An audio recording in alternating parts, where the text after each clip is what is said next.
Alhamdulillahi Rabbil Alamin. Wabihi nasta'inu ala umurid dunya waddin. Wassalatu wassalamu ala ashrafil anbiya'i wa sayyidil mursalin, Nabiyyina Muhammadin wa ala alihi wa sahbihi wa man tabi'ahum bi ihsanin ila yaumiddin. Para jemaah sekalian, kaum muslimin dan kaum muslimat rahimani wa rahimakumullah. Pada kesempatan kali ini kita akan menjawab pertanyaan yang diajukan oleh saudari Irma dari kota Palopo, Sulawesi Selatan. Pertanyaannya, bismillah, afwan, ada yang bisa bantu jawab bagaimana hukum imunisasi atau vaksin polio untuk anak? Taib. Jawabannya, hukum imunisasi dan vaksin polio ini pada asalnya dibolehkan. Karena ini termasuk di antara bentuk usaha menghindarkan diri dari penyakit. Ini termasuk di antara bentuk usaha menghindarkan diri dari penyakit.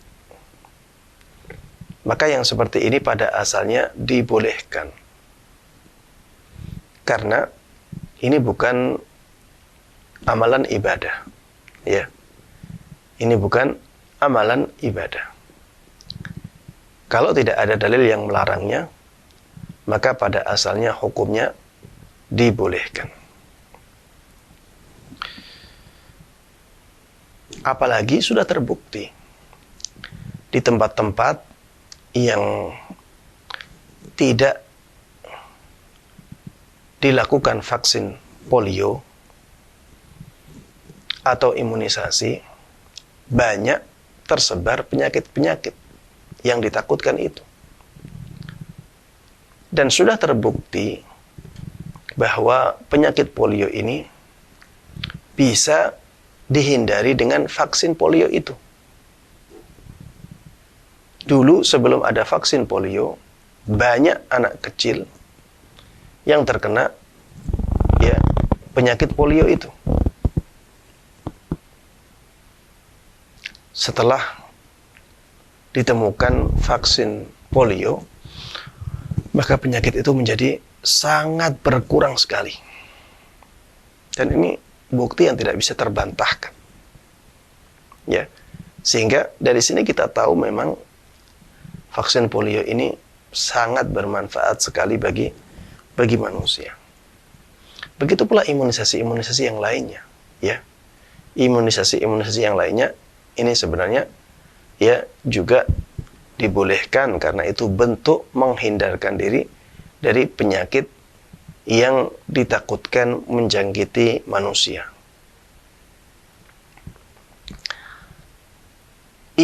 Imunisasi atau vaksin menjadi tidak boleh ketika ada sesuatu yang menjadikannya haram. Ya. Sesuatu yang menjadikannya haram.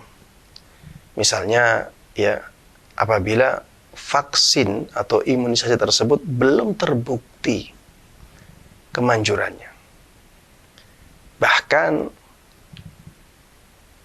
dikhawatirkan akan berakibat buruk bagi manusia. Belum terbukti manfaatnya, bahkan mudaratnya dikhawatirkan terjadi mudarat darinya, dikhawatirkan mendatangkan mudarat. Maka vaksin yang seperti ini menjadi tidak dibolehkan, karena sebagaimana disebutkan oleh Nabi kita Muhammad SAW, la darara wa la dirar. Tidak boleh kita menyakiti diri sendiri ataupun menyakiti orang lain. Atau misalnya dari bahan yang diharamkan. Vaksin dari bahan yang diharamkan. Maka ini tidak diperbolehkan. Ada yang mengangkat masalah bagaimana kalau bahan vaksin tersebut ada yang terbuat dari babi. Ya, ada yang terbuat dari babi. Maka kita katakan, kalau misalnya bahan babi itu hanya merupakan sarana untuk menghidupkan virusnya saja, ya, atau menghidupkan bakterinya saja. Kemudian setelah itu, bakteri tersebut bisa dibersihkan dari sarana itu, sehingga menjadi sangat bersih sekali, tidak tersisa sesuatu yang dari babi itu, maka menjadi dibolehkan. Maka menjadi dibolehkan. Karena sudah bersih dari sesuatu yang diharamkan tadi. Dan ini yang banyak disampaikan oleh ahli vaksin. Ya. Memang ada beberapa vaksin yang memakai media enzim babi.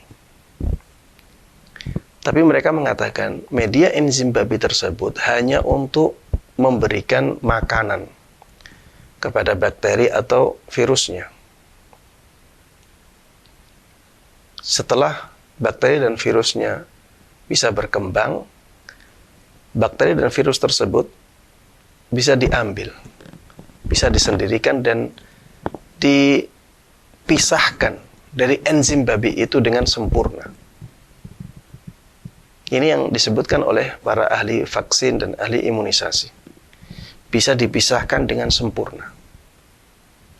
Maka ketika keadaannya seperti ini, vaksinnya menjadi tidak ada masalah. Ya, vaksinnya menjadi tidak ada masalah. Karena sekarang sudah tidak ada kandungan enzim babi sama sekali. Karena sudah dibersihkan tadi. Ya, penggunaan vaksin seperti itu, wallahu taala alam, menjadi tidak ada masalah sama sekali, ya. Barakallahu.